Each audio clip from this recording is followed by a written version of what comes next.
Червоніють ягоди рабін, пожовтіло листя кльоном і осін.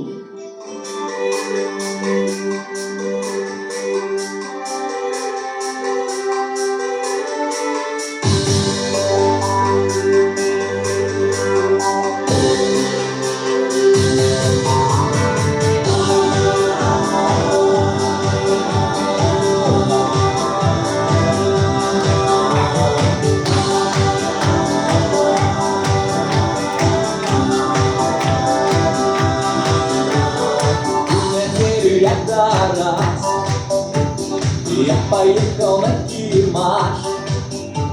Все это там круги, спят наступный тысячи, спят наступный тысячи.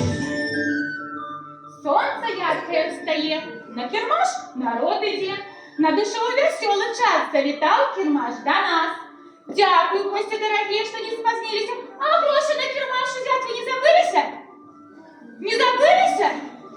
Ну не, конечно. Добро. Усе тут ціні? Усе! Хто не лінувався, доброю справою займався і не тратив марно час, запрошаємо на Гостинський Кірмаш! Ой, весело сьогодні свято, і гостей тут у нас багато. Та наше свято запозад, і сердечно всіх вітає. І на ваших дітей, і сьогодні всі гості.